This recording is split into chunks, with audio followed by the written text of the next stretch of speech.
Salut, c'est Costel. Donc aujourd'hui on va tester mon mini talon.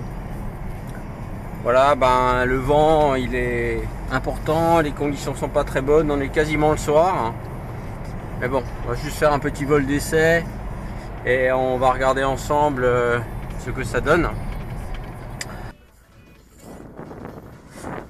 Aujourd'hui c'est le test du Dragon Link et de mon mini talon.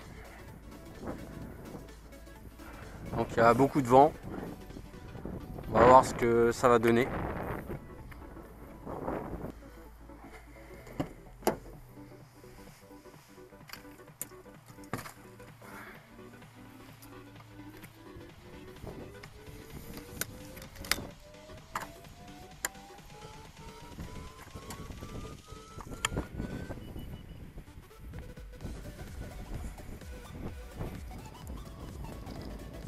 Mode manuel activé. Attention, mode RTH activé.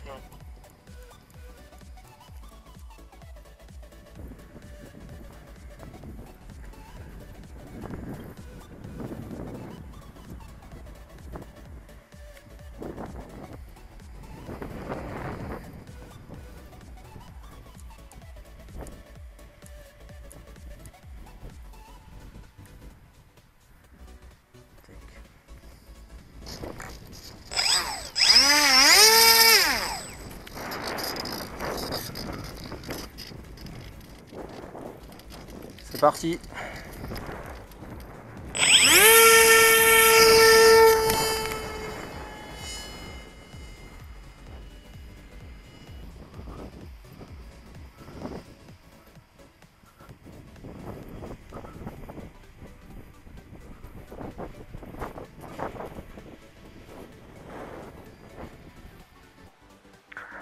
Alors ici, ce sont des images qui sont prises avec l'OSD. On remarque que je suis en mode take comme take off.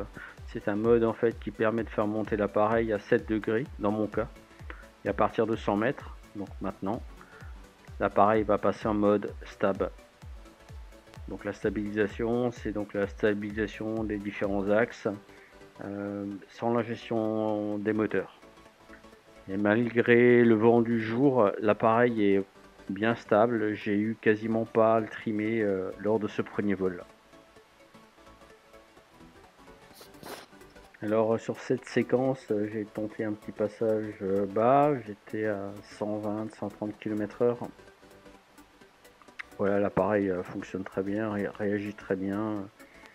C'est vraiment des sensations qui sont nouvelles pour moi. Et j'ai pris beaucoup de plaisir à voler ce jour avec cet appareil. Maintenant sur cette séquence, j'ai décidé de prendre de l'altitude pour tester mon RTH. Donc regardez sur l'écran de droite, je prends de l'altitude. Je ne sais pas si vous voyez, je monte environ à 10 mètres secondes, ce qui est énorme. Et en quelques secondes, je prends une altitude assez incroyable. Non pas l'altitude en elle-même, mais le taux de montée est vraiment important. Donc à 300 mètres, j'arrête et j'enclenche le mode donc auto. Le mode auto est donc un mode RTH. À partir de maintenant, l'appareil commence à faire un demi-tour sur la droite.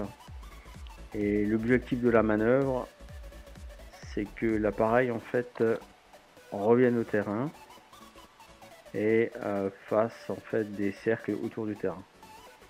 Alors jusque là tout se passe bien. Donc à ce stade il passe derrière moi. Donc là il est complètement au nord, il est à peu près à... Ça va très vite parce qu'il y a quand même beaucoup du vent, il est à 400 mètres derrière moi. Alors, il y a du glitch parce que mon antenne patch n'est pas du tout orientée dans le bon sens. Et j'ai pas mon antenne directionnelle avec mon Diversity. Bref, il perd de l'altitude. Je fais pas trop attention parce qu'il y a du glitch. Je suis plutôt concentré sur le glitch. Et je me rends compte qu'à l'arrivée, je suis à 40 mètres. Je sais pas si vous voyez. 32 mètres. Et là, je passe vraiment très près des arbres. Et à ce moment-là précis, j'ai décidé de repasser en mode manuel. Donc en fait, mon RTH a un petit problème. Il faut que je regarde pourquoi. Mais c'est rien de grave. mais quand même c'était la petite frayeur du jour. Donc je pense savoir d'où vient ce petit problème.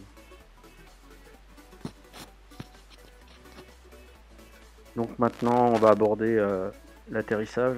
Donc je viens de 100 mètres, donc je descends assez vite.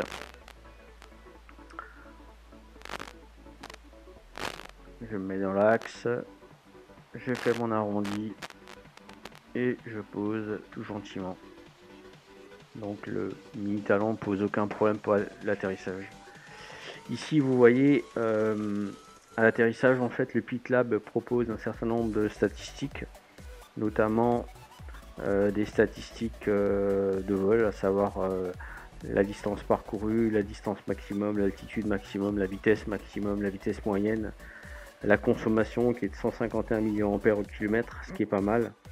Donc voilà, ce sont des petites fonctionnalités sympas qui sont disponibles sur le PitLab. Bon, voilà, j'ai décollé. Je dois dire que avec ce vent, c'est pas simple, parce qu'il y avait beaucoup de vent. Ouais, ça souffle bien. Voilà, c'est donc mon deuxième mini talon qui n'est pas encore terminé. Je vais faire des modifications. Je ferai une vidéo à ce sujet très prochainement. Je voulais remercier tout particulièrement Skip Cool. Je mets le lien de sa chaîne YouTube qui connaît très bien le mini talon et qui m'a apporté de bons conseils pour cette nouvelle version. Donc merci à lui et abonnez-vous à sa chaîne. Si vous avez des questions sur le mini talon, j'ai mis dans la description les différents composants qui constituent cet appareil. Comme dit, la semaine prochaine, je ferai une vidéo spécifique sur l'évolution de ma version V2. Et d'ici là, je vous invite à m'abonner à ma chaîne et à me laisser des commentaires si vous en avez. A très bientôt, merci, bye.